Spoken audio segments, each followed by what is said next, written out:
Samantala, aanib na sa puwersa ng masang Pilipino ni dating Pangulong Joseph Estrada, si Manila Vice Mayor Isko Moreno.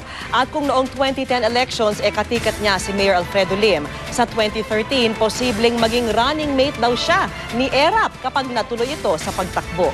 Saksi si Sandra Aguinaldo. Bukas, formal nang manunumpa sa partido ni dating Pangulong Joseph Estrada si Manila Vice Mayor Isko Moreno. Ayon kay Moreno, kasama niyang manunumpa bilang bagong miyembro ng Puwersa ng Masang Pilipino ang 28 sa 38 konsehal ng Maynila. Anya, malaking kabawasan ito sa puwersa ni Manila Mayor Alfredo Lim. We are now listening to other leaders, like in the case of President Erap. Ano ba mga plano nila sa Maynila? Kasi what we're after right now is paano ba namin mapapataas ang antas ng buhay ng tao sa Maynila? Noong 2010 elections, magkaalyado sa politika ang kasalukuyang mayor at vice mayor ng Maynila. Simulat sa poll, magkaiba sila ng partido. Liberal Party si Lim at Partido Nasyonalista naman si Moreno.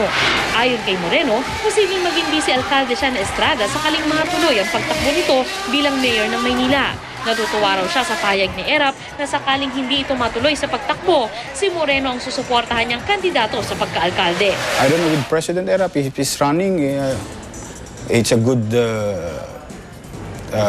chance for the city because he used to be the president. Handling 1,600 municipalities and cities all over the country. Ilang ulit nang sinabi ni Erap, wala pa siyang final na desisyong tumakbong mayor ng Maynila. Pero inamin niya sa GMA News, lilipat na siya sa bagong piling bahay sa Maynila sa susunod na linggo.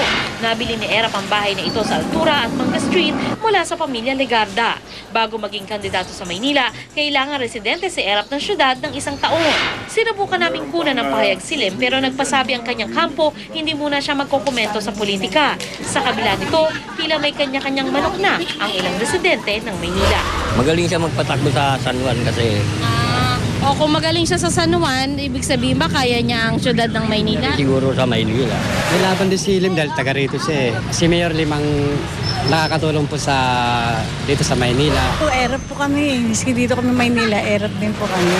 Ay, Mayor Lim pa rin po ako. Bakit? Kasi nakita ko naman yung performance niya po rito. Sandra Aguinaldo ang inyong saksi. Sa oral argument sa Korte Suprema, iginiit ng mga petitioner na illegal daw na bilhin ang mga PCOS machine para gamitin sa 2013 elections dahil paso na raw ang kontrata ng COMELEC sa Smartmatic. Pero sagot ng COMELEC, wala silang nilabag na batas. Saksi si Lia Manyalak del Castillo.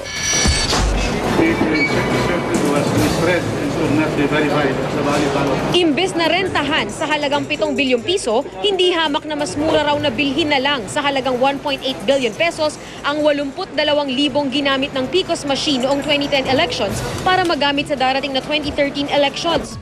Ito ang laman ng resolusyon ng COMELEC nitong Marso. Pero paliwanag sa oral arguments sa Korte Suprema ng mga tutol dito, labag ito sa batas dahil paso na ang kontrata ng COMELEC sa Smartmatic nitong December 2010 kung saan nakalagay ang isang option to purchase clause. Ang pagtitipid, sang-ayon sa batas. Magtitipid ka nga, illegal naman ang gagawin mo, tama ba yun? Pero giit ng COMELEC, wala raw silang nilabag na batas. Hindi namin kailangan yan noong 2010, hindi namin kailangan noong 2011, hindi namin kailangan noong 2012. Bakit namin bibilhin? Gagastusan namin ng warehousing, gastusan namin ng manpower, maintenance. Hindi pa naman namin kailangan hanggang 2013. Maging ang ilang mahistrado, sinabing may mga exemptions sa ilalim ng procurement law para i-justify ang ginawa ng COMELEC bukod pa sa hindi raw illegal ang maglagay ng option to purchase clause sa mga kontrata. Pero hindi lang legalidad ang kine-question ng mga tutol. Ayon mismo kay dating COMELEC Commissioner Augusto Lagman, kulang daw ang security features ng PCOS machine para matiyak na hindi madadaya ang eleksyon tulad ng digital signature, source code review at paper trail o yung resibong ilalabas ng PCOS para makita ng botante ang lahat ng ibinoto niya. Mas mainam daw na CCOS o Central Count Optical Scan ang gamitin tulad noong 2008 ARMM elections. Ang grupong Tandem o Tanggulan ng Damayang Pilipino nagprotesta sa labas ng Korte Suprema para ipanawagang i-blacklist na ang Smartmatic. Pero sagot ng Smartmatic, they're trying to use small technical glitches to justify scrapping a contract that is beneficial to the country in many different ways. Sa ngayon ay may TRO pa laban sa pagbili ng mga PCOS machine. Pero sana raw ay maresolba ito ngayong Mayo ayon sa COMELEC kung ayaw raw nating magbalik sa mano-mano ang eleksyon sa 2013. Ako si Lia Manialak del Castillo, ang inyong saksi.